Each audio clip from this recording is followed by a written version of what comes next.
And thank you for introducing yourselves in the chat box.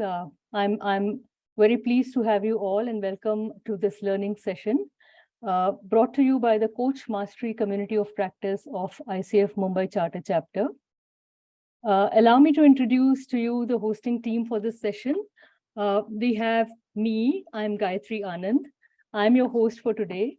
I'm a coach and I lead the Coach Mastery COP or Community of Practice for ICF Mumbai Charter Chapter. With me in the hosting team today is Dev and Preeti. They're both PCC coaches, members of the ICF Mumbai Charter Chapter, and ambassadors of the Community of Practice of Coach Mastery. Before we kickstart and hand over the session to Priya, I'd like to just bring to your attention some of the hygiene pointers. Please keep yourselves off video and mute your mics through the webinar until we open it up for the house for interaction or put you in breakout room. More to come about that. This is to avoid any inadvertent disruption to the session. As you know, we don't want to break the flow. During the session, if you have a burning question, please put in the chat box. Preeti will be curating them and watching out the chat space, and we'll take it up during the Q&A segment at the end of the session. For those who wish to claim the CCEUs for this session, we will post a link to a Google form in the chat box sometime before the end of the session. Please use that link to enter your full name as you wish it to appear in your certificate and your correct email ID. We also invite you to stay on after the session for about 10-15 minutes for networking and sharing and quick feedback, which of course we'll also take through a poll. Last but not the least, we will have a quick photo shoot before the Q&A begins. I shall prompt you for that to turn your camera on. Just one more housekeeping rule. As part of the experience Priya is intending for today, you shall be part of a breakout room. Each one of you shall be automatically assigned to a breakout room. After 10 minutes, you will be automatically brought back to the main room. You may not be able to leave the breakout room without leaving the meeting itself. So hang in the breakout room even if you are done early. On this note, I'd just like to welcome you all once again to this learning engagement brought to you by the ICF Mumbai chapter. Today's topic, very interesting and very intriguing, I must say, is structuring serendipity, interplay of structure and flow in impactful conversations. The learning goals for today are role of structure and flow in conversations, finding the right balance, applications to coaching conversation, and the coaching competencies that support this interplay. Today's facilitator is Priya. She is a very experienced executive coach, systematic team coach, facilitator, mentor coach, and a psychologist. She is an MCC from ICF, a senior practitioner EMCC, and an accredited team coach from ICF. As a coach, she has had a decade of coaching experience, and as a mentor, she has enabled well over 300 coaches towards ICF credentials. She has a master in applied psychology and diploma in applied Buddhist psychology. She's co-founder of Orenda Center for Leadership Excellence, a boutique firm curating leadership development interventions with emphasis on emotional intelligence, EQ Fellow certified by 6 Seconds for corporates. In addition to having worked with various corporate houses across industries, geographies, and with clients at various levels of leadership, Priya is also a speaker and a performing artist. Her core philosophy is power is inherent in all. Every individual is intrinsically empowered. And a fun fact for you to know about her, she loves to roll down green meadows in spring. So thank you, Priya, for accepting to do this. And without much ado, I hand it over to you to take on the session. Thank you so much for being here. Thank you, Gayatri. An absolute pleasure to be here. A big thanks to ICF Mumbai Charter Chapter. ICF Mumbai has always thrown very interesting challenges my way. With the ICF Mumbai hosting the conclave last year, where we spoke about performing arts and coaching, and then this. So it's very interesting, and it's very exciting, and it's an honor to be able to be part of this session. A big thanks to Gayatri. Gayatri, I know you from a very long time, and we've been peer practitioners from the time we've started our journey.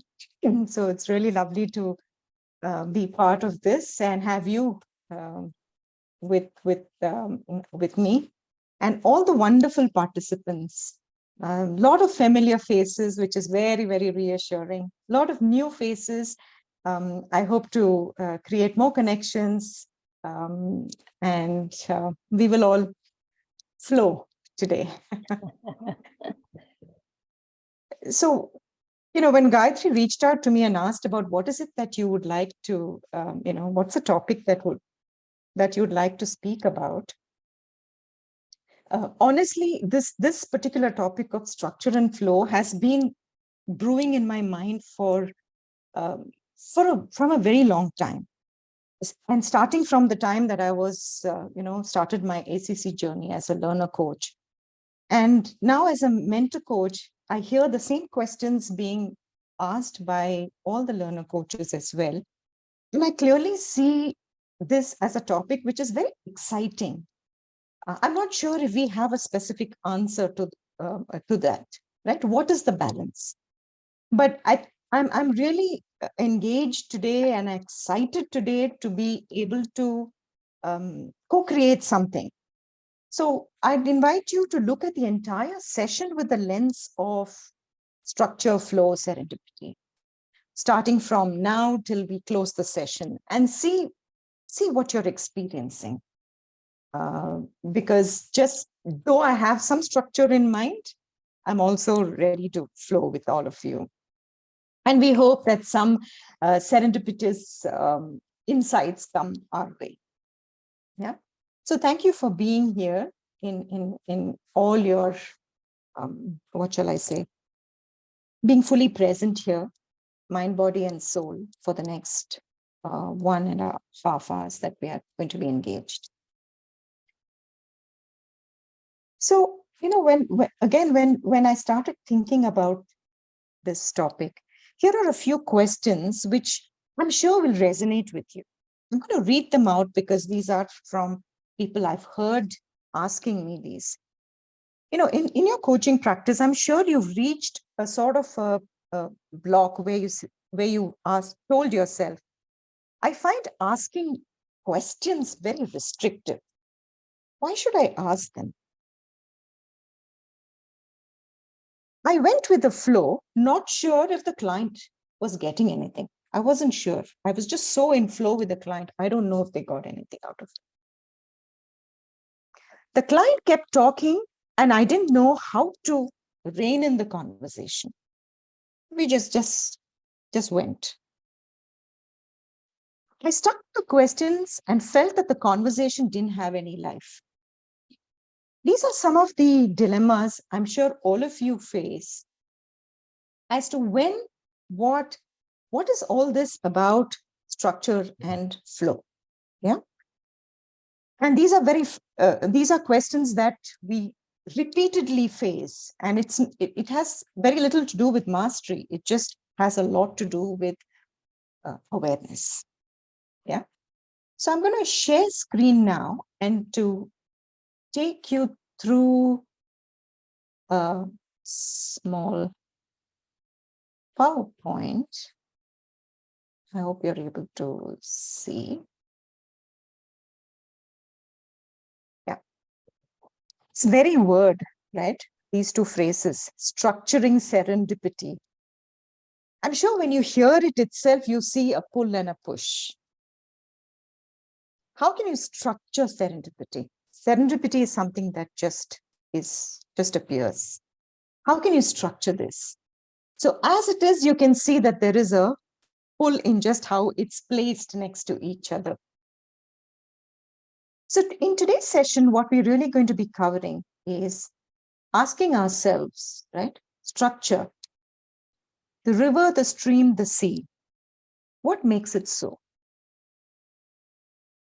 We're going to talk a little bit about flow and it being an artful evocation. Serendipity, it just arrives. The mechanics of structure and flow, and we'll use a small case study to help us through that. And in all of this, we are looking at the core competencies and the interplay of the competencies with which enable structure and flow in conversations. So I'm going to ask the group, when you hear the word structure, what's the first thing that comes to your mind? Let's hear some of you speak about it in the chat box. When you say structure, what strikes you first? A step-by-step process, clarity, order, form, yeah. The framework, Formats. yeah, building blocks. Yes. The sequence SOP. of Yeah. Lovely. That came in a jiffy. So absolutely right. It has everything to do with order, boundaries, process, all of what you have said. Yeah. I'm going to show you an image here. I'm just wondering, is the group able to see this image? Are you able to see? Not yet, Priya. Not yet, Priya. All right. Let me go back to screen share. Give me a minute. Yeah. Are you able to see the screen now? Yes. Okay. So what I have here are 3 images. Now, if I were to ask you, what is a common feature in all the 3 images? What are you seeing as a commonality between all the 3 images? Nature, water, okay, water, flow. So most of you can see water, nature, flow, all of that, right? Now, I'm going to ask you again, I'm going to call this a river, this a stream, and this the sea. All of you agreed that in this very scenic picture, we are able to see water, besides other things, of course. But water is the key feature. You can see water in the river, but we call it the river. We see water here, but we call it the stream. We see the sea here, and we call it the sea. So what do you think? What makes a river a river? This water, the stream, and this water, the sea. What, in your opinion, makes it different? Essentially, it is all what you have spoken about already. It's the boundaries. So in the river, you have water, but you have a certain boundedness around it. That sort of tells you that within that boundary, there's water that's flowing, that we call a river. But when the boundaries come closer to each other, the water that is flowing is more like a trickle, we call it a stream. And when there is no sight of boundary except the horizon, what we see really is the sea. Oftentimes we talk about a huge mass of water everywhere. We say we are lost, we are at sea, it's flooded. So essentially, it is these boundaries that determine what each one is, whether it's a river, it's a stream, or the sea. And if we were to transpose this into coaching conversations, It's not like any other conversation, right? What is the distinguishing factor between coaching conversation and a coffee table conversation? Because there is a certain process that we follow. There is a certain methodology that we follow. There is a start, there is a finish, there is somewhere in between. So structure is what gives it this form. Structure is what allows us to call a conversation a coaching conversation, because it has a certain structure. It's got a beginning, it's got an end. It begins with establishing the desired outcome. It closes with some action. And in between, we have a lot of exploration. So structure is extremely important. And it's not enough for us to say that these are very tiring. I don't like to conform to structure. Yeah. So structure plays a very, very important role to give the conversation a certain form. Yeah. Now, when we talk a little more about structure, we must understand that as coaches, we hold three structures. We hold. And I'm saying that we hold, especially when we make a reference to the ICF definition of coaching. If you remember, ICF definition of coaching essentially says coach partners. Yeah, in a thought-provoking, creative process that inspires the client, inspires to maximize potential. So the key word there, and we spend so much time in our learning journeys to understand what it means to be a partner. And when we say partner, while we are working towards the client's desired outcome, there is something that we also do as coaches. While the client explores, as coaches, we also do something. We also contribute something. Else we are not partnering, right? So through partnership, we have some equal responsibility and ownership in this engagement. And one of that is being custodians or guardians of structure, the structure of process. So that's the first structure that we really is sacrosanct, the process. The second one is the structure we hold with regard to time. So we are, in some sense, custodians of the time. So we decide on a coaching conversation being bounded by some time frame. It could be for the session, it could be for the engagement, but it is bounded by a certain time frame. So the guardians of or custodians of process, of time, and the third one is that of space. We often talk about holding space for the client. If you can go back to the analogy of the sea, it's a vast expanse of water. But if we were to hold it a little bit in our hands, we contain that water we are like the containers, right? We hold that space. So this space that we hold for the client really is how our contribution to partnership, if you may call it. 694386. Yeah. So I hope this is sort of resonating with you, that we hold three structures very dear to ourselves as a coach. One is the structure of the process, structure of time, and structure of space.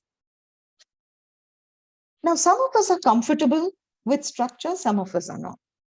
But really, it's not a question of whether we should have structure or not. It really is a question of when does structure become an enabler? When does structure derail? So ask yourself this question. What is your propensity? What is your natural inclination? Are you someone who likes a lot of structure? or not? Just take a moment to think for yourself. What's your natural propensity?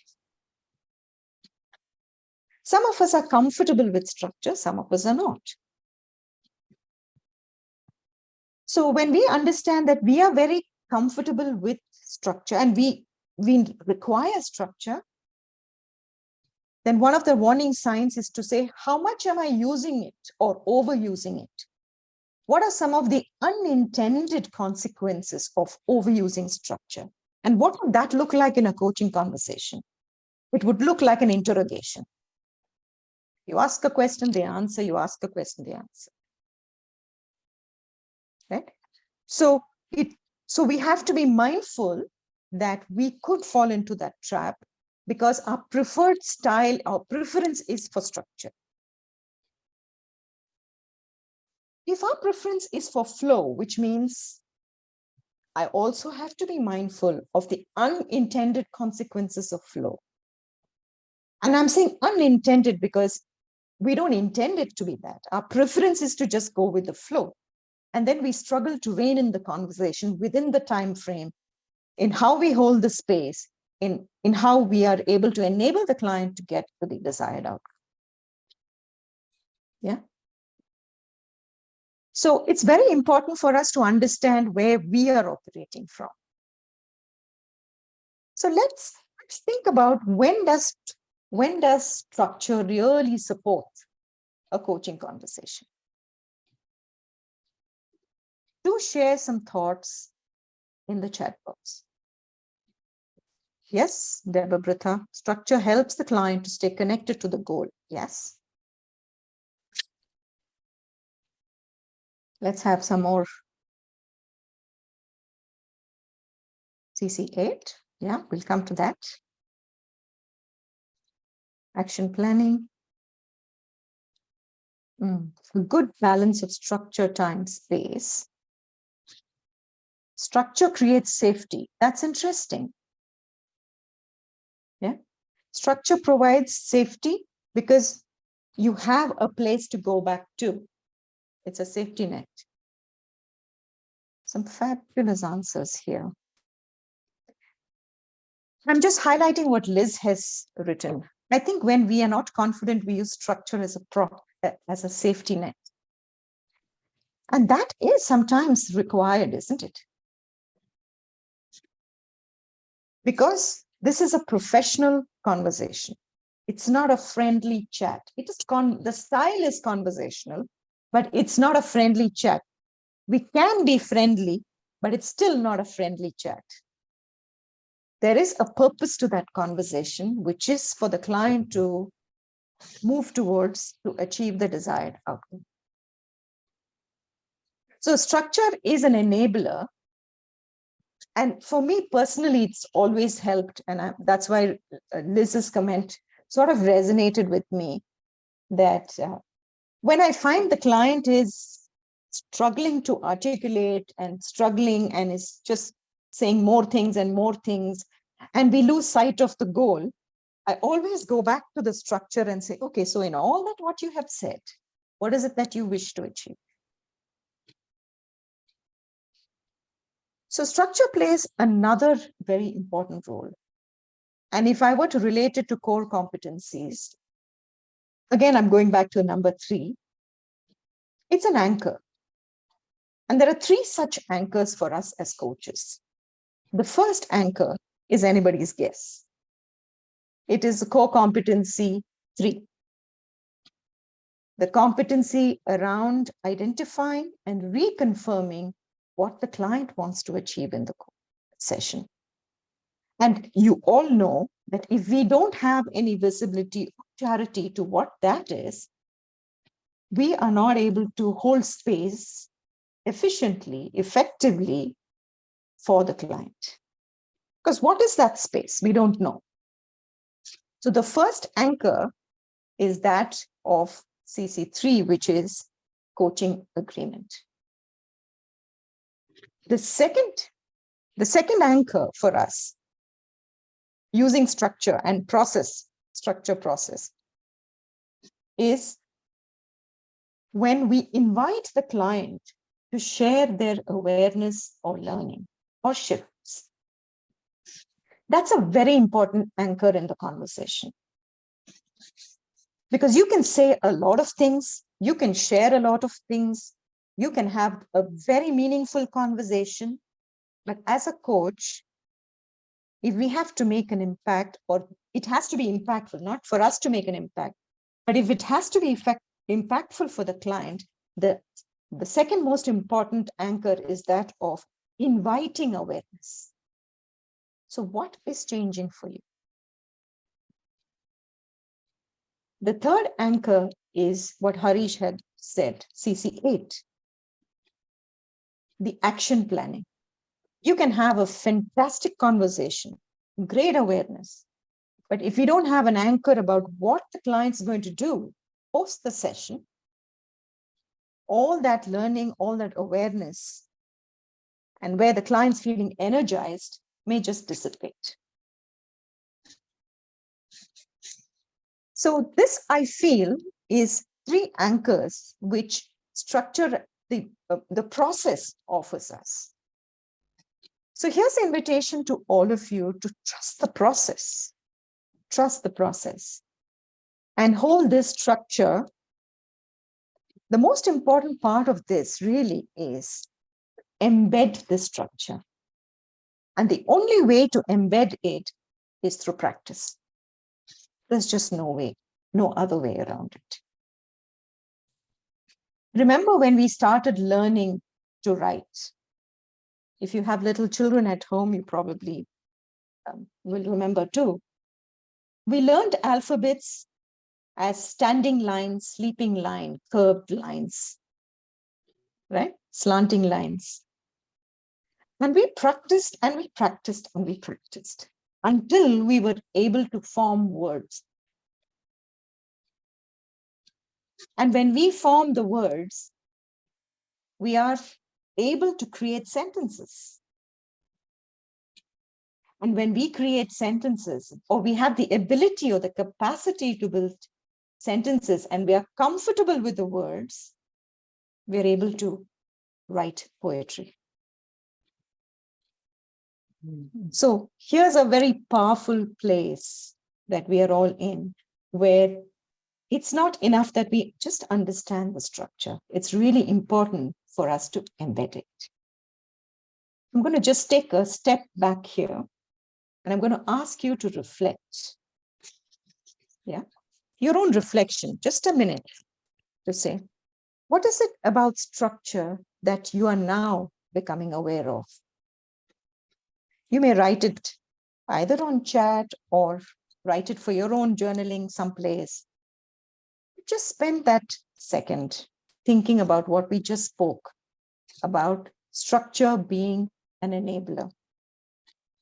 And when we overuse it, there's no life in the conversation. It becomes a derailer. So just think about it for a second. Let's just take a pause.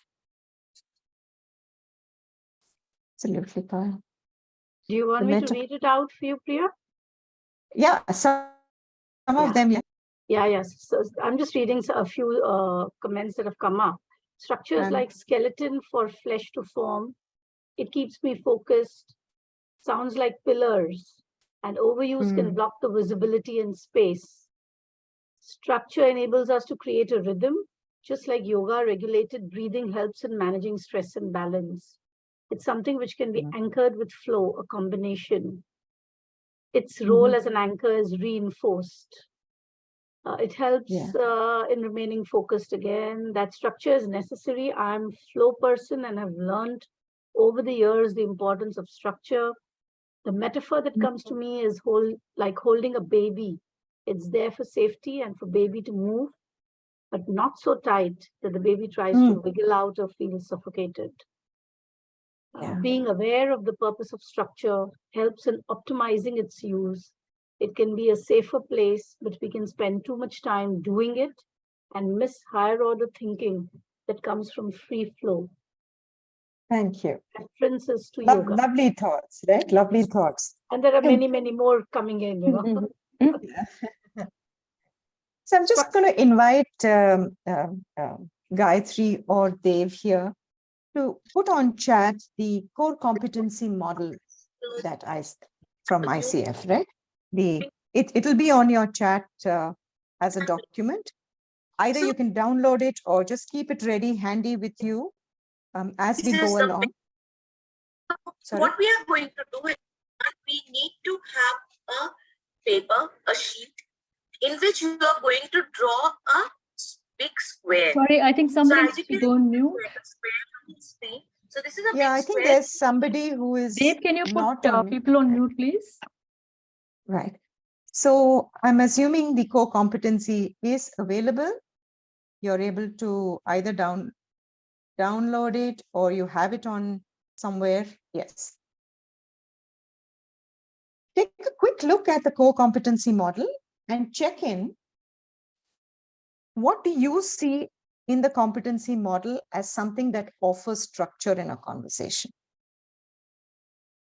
I know some of you have spoken about CC8, but just take a quick look. You can either download the core competency model, or if you already have it on your laptop somewhere, make a quick reference. The beauty of the competency model is that, right, it offers us a process which helps us to partner, hold the space for the client. So anything jumps at you in terms of structure that we've not already spoken about? We spoke about CC3, core competency 3, which is coaching, creating the coaching agreement. We spoke about competency 8, part of it, which is inviting awareness and actioning, evoking awareness.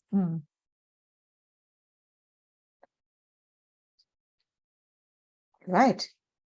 So I hope you've had a good look. We'll make references to the competency model as we go along.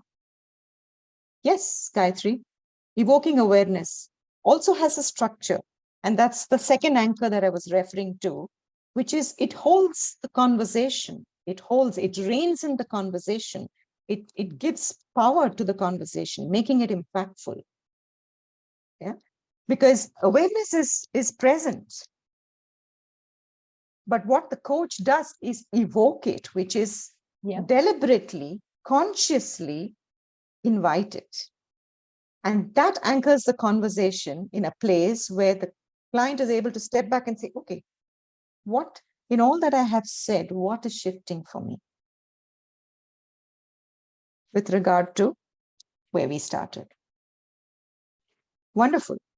So thanks for engaging with this. Lots of lovely answers, lots of lovely thoughts that are coming on the chat. I'm going to just move us on to something that a lot of us are comfortable, some of us are not comfortable, which is flow. So ask yourself, right? Again, I'm going back to sharing the screen. Right? Often. So this was the last piece around structure, about embedding structure. It's so important because then our mind is not cluttered about what's the next question to ask. It becomes second nature for us to know that these three anchors must be present. How I do it, where I do it, when I do it is very artful and is very individual. So structure clears the space and creates space for flow. Yeah.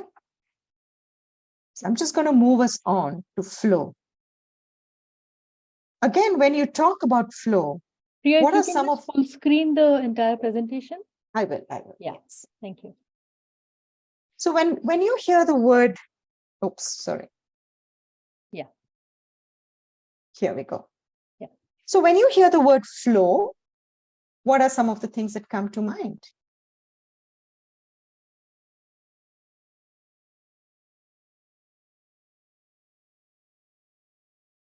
It's organic, It's fluid, spaciousness, free flowing, intuition, letting go. Wow. Uninterrupted, liberating, being completely absorbed. Freedom.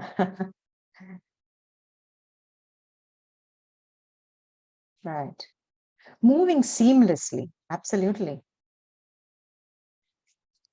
So there's just so many lovely words that come, right? When we talk about flow, creativity. Yes. Creativity is born from flow. Rhythm. Breathe easy. All right. So this becomes, connecting to flow becomes a very artful process. The when, the where, the how is something that really cannot be defined. It's very dynamic. Yeah, it's a very fluid state. It's a place for creativity. And when you talk about flow, you can't help but think about one person who has sort of put it all together. I call him Mihaly for lack of better expression, but I know his name is pronounced as Mihai, Csikszentmihalyi. Yeah? He's a pioneer in positive psychology, and he has really established what is called as a flow state.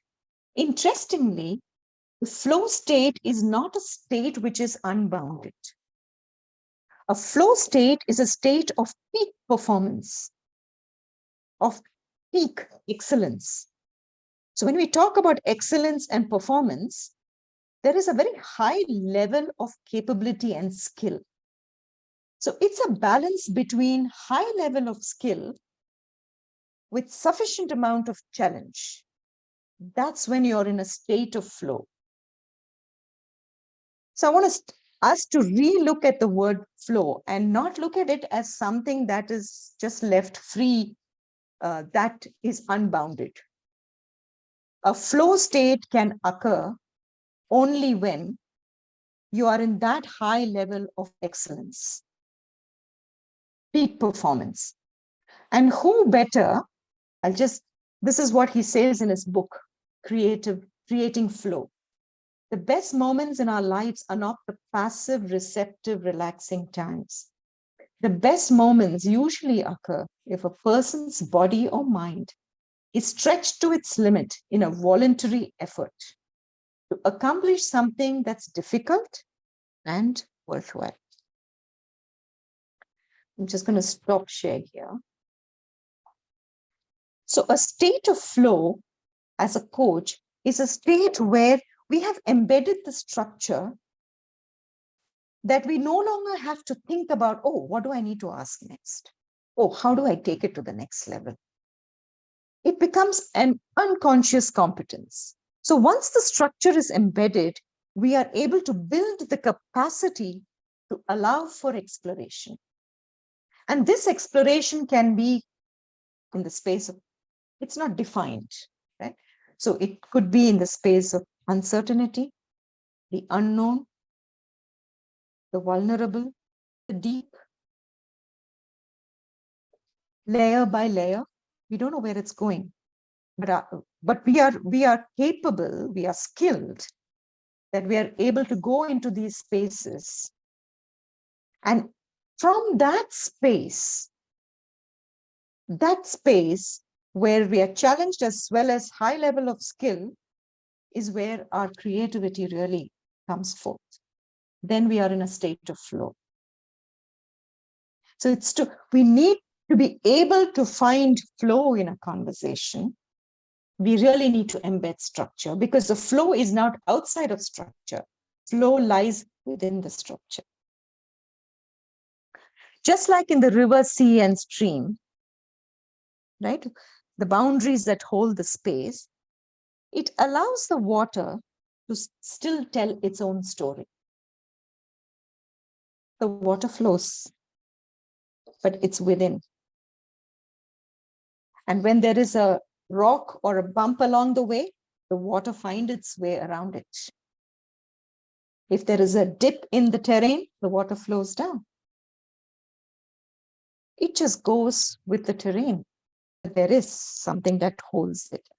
So let your embedded structure really help you to decide, to help you to just be. Because now it's beyond the doing. And the competencies that we speak about is really that those competencies that support us essentially is the coaching mindset about being open, flexible, curious. There's something very interesting about being flexible. The very word flexible has no meaning if it doesn't have a reference point of something that is structured or rigid. There is flexibility only because we have a reference point of the structure or the rigidness about it. Just as we say that, light has no meaning if there is no darkness. We can't see the difference. I mean, what's a day and a night? So flexibility exists within the structure. And it is that space where we are able to be flexible to what is emerging in the now. We are responding to what is emerging in the now. We are then able to be in a state of flow. And the state of flow is not often a very comfortable space, right? Because we are saying sometimes it's about leaning into discomfort. Sometimes it's about exploring the unknown. Sometimes it's about coach being vulnerable. It's sometimes about allowing the client to be vulnerable, holding space when the client is vulnerable. So we are being open, curious, and flexible. And all of that is possible only if we are able to, fundamental competency of listening, of presence, of just being able to receive what is emerging.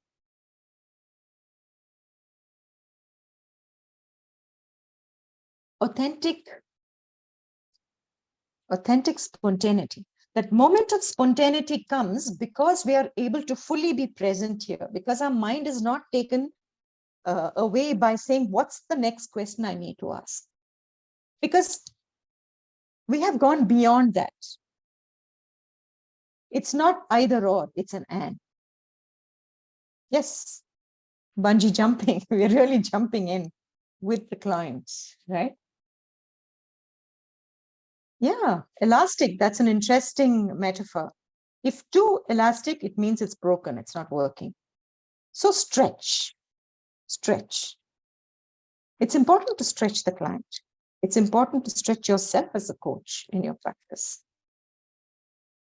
Because it's from that space that something new can emerge. And I'm also reminded of Otto Scharmer's book on emerging future. He keeps talking about generative listening. Generative listening being a deep space where there is a future that is waiting to emerge, but we don't know what that is. There is a future that's waiting to emerge. There is something that is waiting to emerge. And that's the space when you can truly dance with the client and allow yourself to be in flow.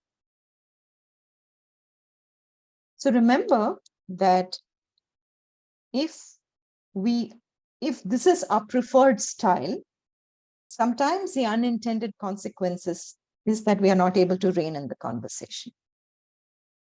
Which structure offers? If we are, a preferred choice is to be very structured, the unintended consequences that the conversation can be too tight. Is not alive. It's not present to what is emerging. Yeah. So that's wonderful, right? That we have to decide for ourselves and that decision comes, that's the art. The decision comes only when we are performing at our best. The decision as to when do I come into the conversation? When do I let the client flow? When do I ask this question? When do I rein in? When do I create space? Yeah. So let's take a minute and look at what's brewing in our minds about flow.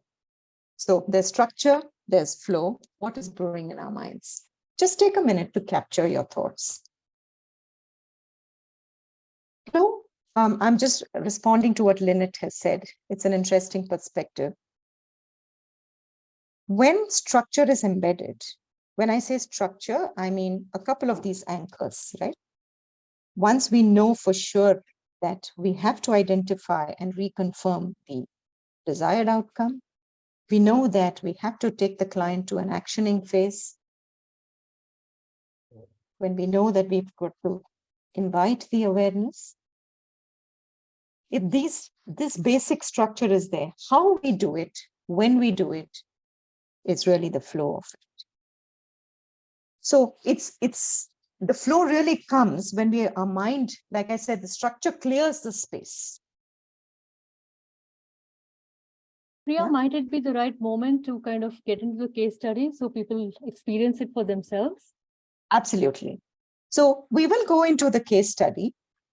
And there's one other point that I want to make before we talk about the case study, which is in this balance between structure and flow. And we need to find our balance. There is no balance as in 50-50, 30-20. No, it's just something that we, in our presence and our listening, we are able to find. But it is in that moment that there is serendipity. Serendipity just arrives. We can't plan for it.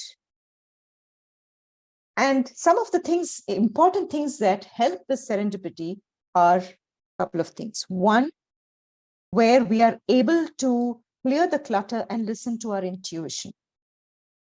Yeah. Two, when we are fully present. Three, when there is enough space for silence. And four, serendipity arrives dependent on the previous moment.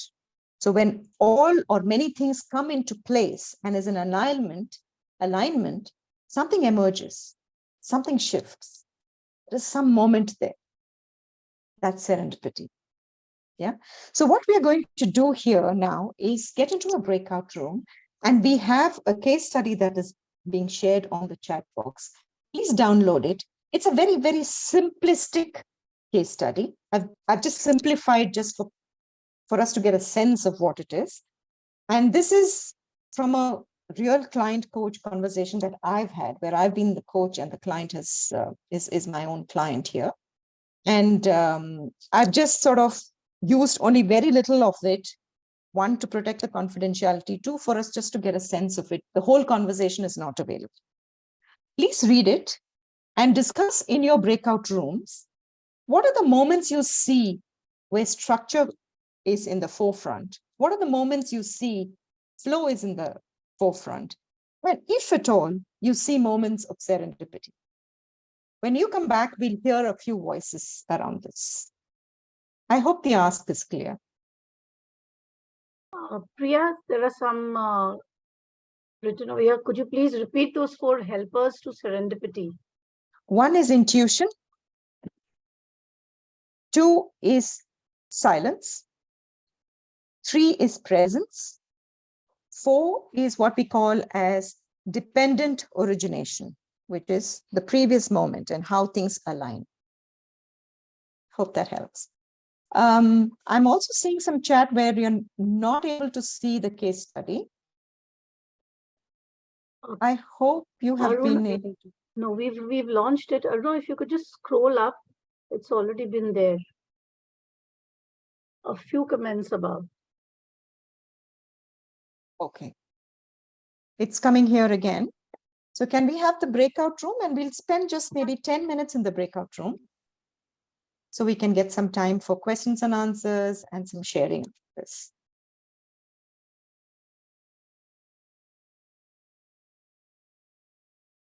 Right. So lovely to have you back again. So we're going to just do a like little to- parallel processing. Sorry, Priya, to Sure. barge in. I'm going to ask you all to put on your cameras so that we can take a snapshot of yours while you also reflect and debrief on what was, your noticing of that conversation in the breakout room. Thank you. Yeah, Priya, over to you. Right.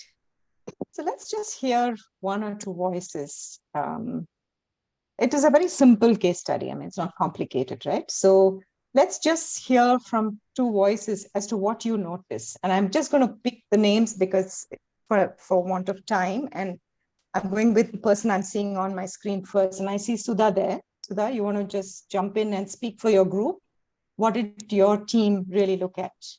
Yeah, I think one of the things that we initially started recognizing is like, while all the coaches' questions, keeping with what you shared earlier, Priya, it seems to be coming from CC3, 7, and 8. But there is an interplay of definitely structure and flow in the conversation. There is a structure clearly, but I think without the flow, right? We're talking about the mindset or the presence, the listening aspect. These questions wouldn't come, especially when the coach asks this question, okay, you said others are not seeing you as a senior leader. How are you seeing yourself? Mm-hmm. Right? I feel that's a question that's coming from the space of flow. Though it's a question evoking awareness, to me, it looks like it's coming from a space of flow. Wonderful. What did you see of, did you notice anything of serendipity, a moment, an aha moment? I think that was a question for me. That's a question that evoked. And the answer the client is saying, right? Okay, that the client is not seeing himself or herself as the senior VP. And it's not about others, it's more about the client, right? That's the haha moment. And I feel that probably the coach definitely had this intuition or was definitely picking up that this was something very important for the client. That's how the question came, is my understanding of it. Sure. Thank you, Sudha. Thanks for sharing. Yeah. Fire, is there something you want to add? I see your hand raised. No, if you want to go next, if that was possible. Sure, go on. All right. So we had a very good discussion. It was, we loved the case study. And one thing which was mentioned by someone in the group was very clear that it's been done by a very experienced coach. So if it's you, then kudos to you, because we love the questions. We could clearly see an interplay of structure, flow, as well as serendipity. Of course, the questions were based in the competencies. So that's where, the structure comes from. The way the questions were kind of structured, it gave a lot of flow to the conversation. It was a very, very insightful conversation. So it means obviously the pauses were at the right time, the silence was at the right time, the person got a chance to absorb. The two questions which were game changers that we thought were, one which said, how do you see yourself? Because that kind of brought it onto to the client to kind of, introspect to figure. And the aha moment was for us when, it said, has this been a pattern? And that's when the client was kind of, I think it was a revelation for the client to say, oh yeah, I do this, I self-sabotage all the time, and there's no place for that. So that to us seemed like more of a serendipity at play when he was asked to identify a structure. So in summary, we could see all three in the conversation quite beautifully. Thank you, Payal. Let's hear one more voice before we open up for more questions and answers on the topic itself. Rajan, I see your hand up. Would you like to come in? We discussed what we came to understanding is that the structure is very useful, especially in the beginning. But as one gains competence, then, for example, Johnny said that it becomes an unconscious competence in the sense that you are not aware that you are following a structure, which is at the back of your mind, and then you get into the flow. And of course, sometimes for some rare people, it is also possible that flow may create its own structure. for example, the geniuses, or for example, we talked about Fedowsan or those kinds of people. They do something and then it creates its own structure, but that's a rarity. Normally, it's always usually when we follow, we follow a structure and then we forget about structure. It goes into the unconscious level. And after we get into the flow, then the greater the possibility of serendipity occurs. Absolutely. Thank you. Thank you for sharing. And I think most of you must have resonated with what was just being shared. Structure in the beginning, structure in the end, critical bookends of a coaching conversation. Arriving at the desired outcome, action planning, very critical, anchors, and inviting awareness. Something happens in between, which is where we are in a state of being. We're not thinking too much, yet we are acutely aware. And from that moment comes our intuition because of our presence and perhaps some silence that we offer, that something emerges. And we are going with where the client wants to go, but with reference to where we started. So we hold that, we rein it in all the time.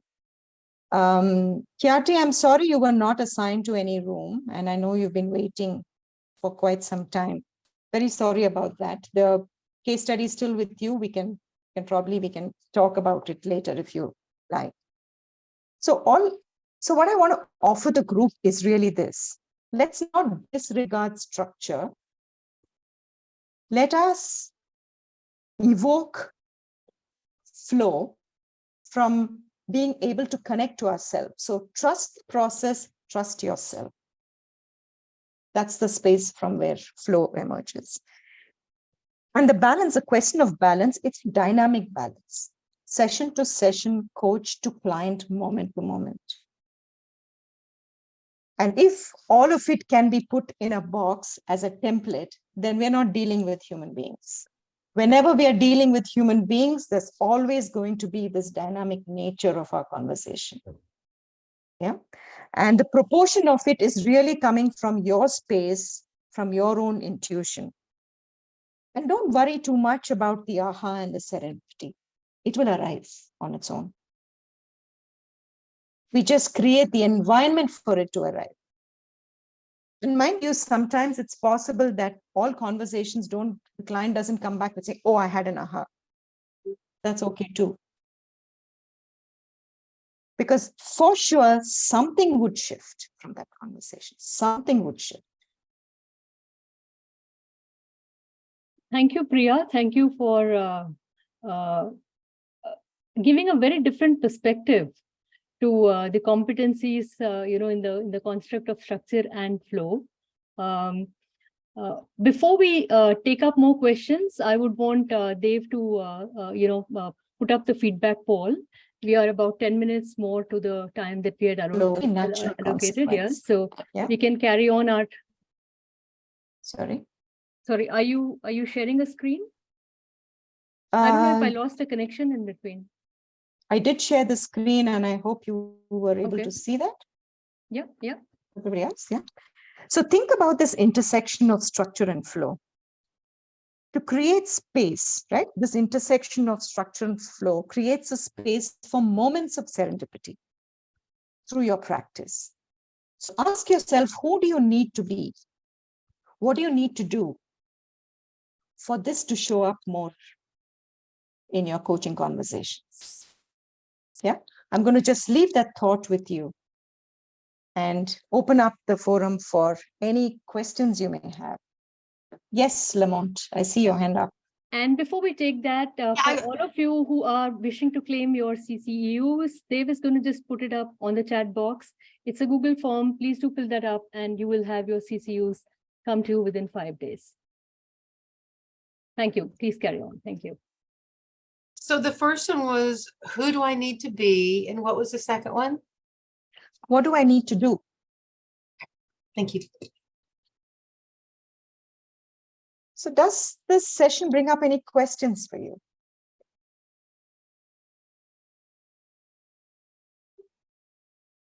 Yes, Devang. Excellent session. I'm kind of rumbling with many thoughts and asking myself some questions, which I also asked while in the. Oh.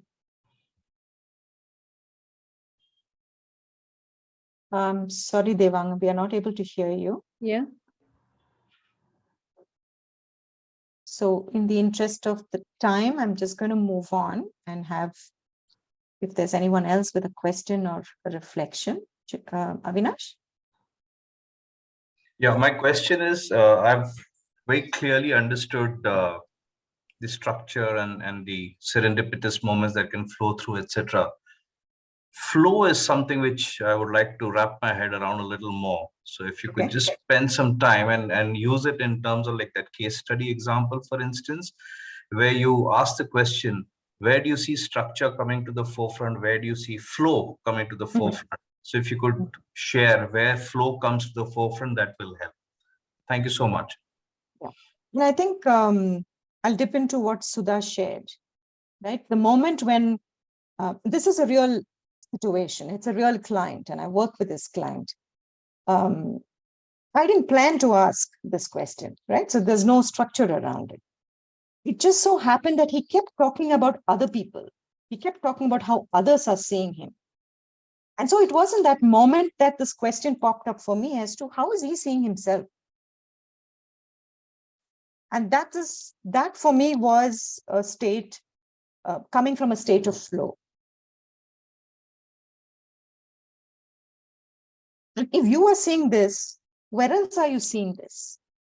The pattern is also where, because we are moving into territories which is unknown, uncertain, vulnerable, deep. We don't know where it's going. Yeah. So there is a rhythm to it, and it just went that way. So for me, those would be where flow was in the forefront. Flow for the coach and flow for the client as well. Thanks. Hope that answers, yeah. Any other questions? Anything else that comes up?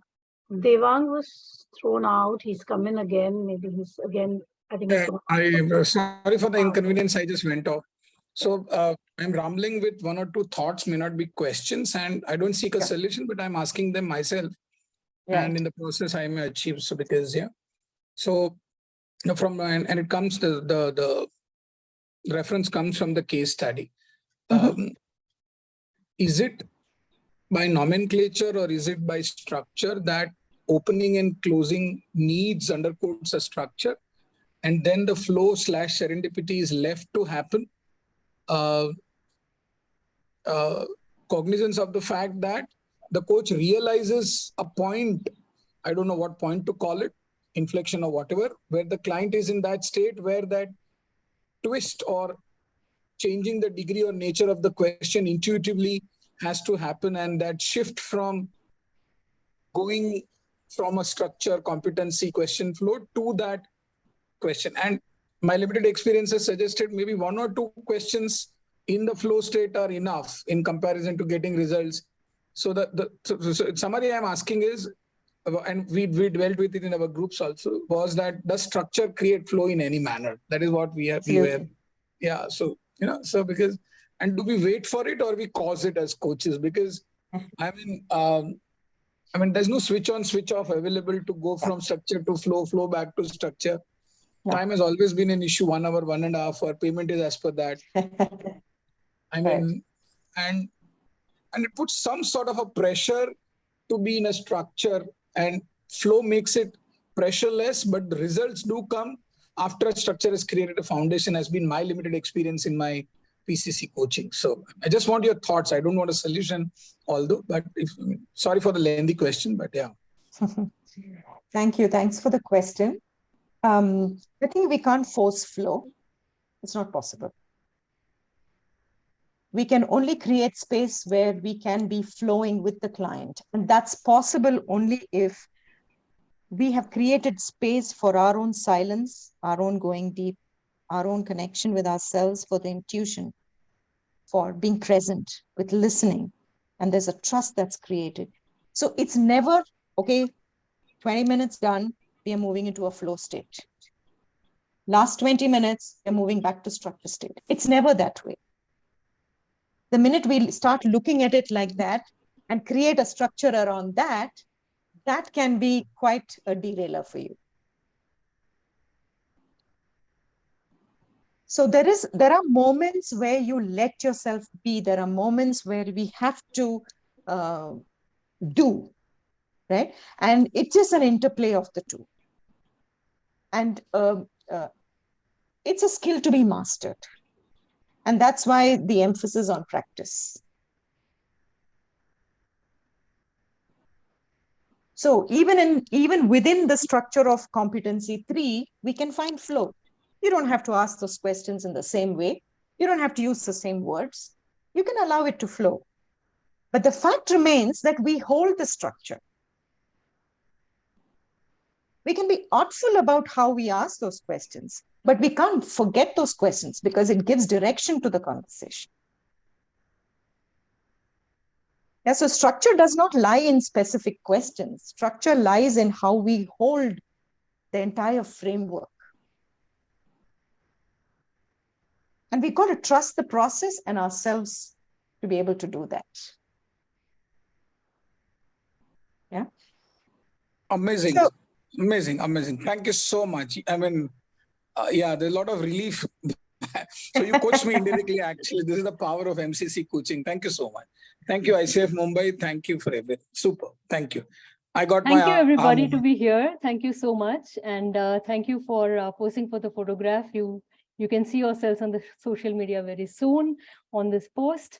And thank you, Priya, for bringing in your wisdom and really a very different perspective. At least I'm taking away a lot of things from today's webinar as to, and the fact that flow in itself needs a structure, for the flow to happen. That's something very, very powerful that I'm taking away.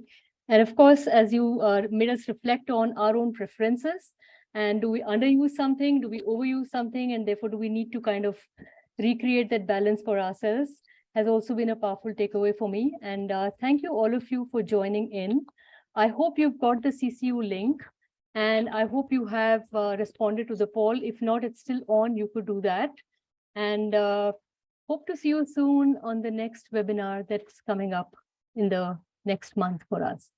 Thank you, all of you. And thanks once again, Priya, for your generosity in sharing all your wisdom and really making it structured flow for all of us. Thank you so much.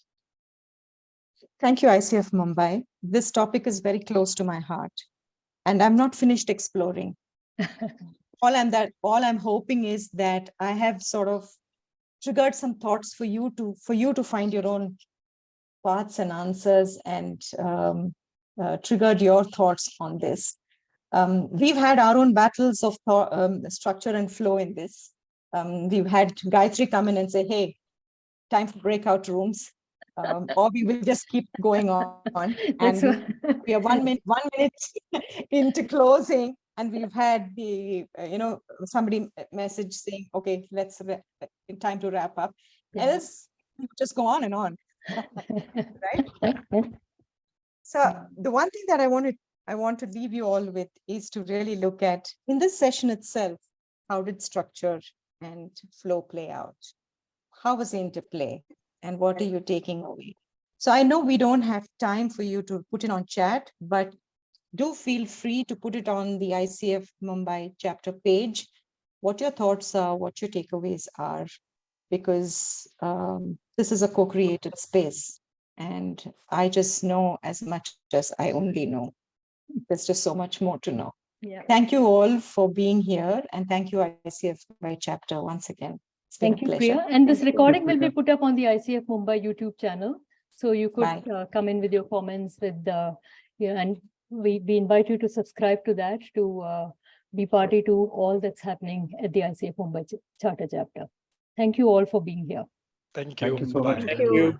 Thank you very much. Bye-bye. Thanks, everyone. Bye. Thank you. Bye-bye. Thank you so much. Thank you. Bye, Thank Priya. you. Bye-bye. Thank you. Bye. Excellent. Thank you.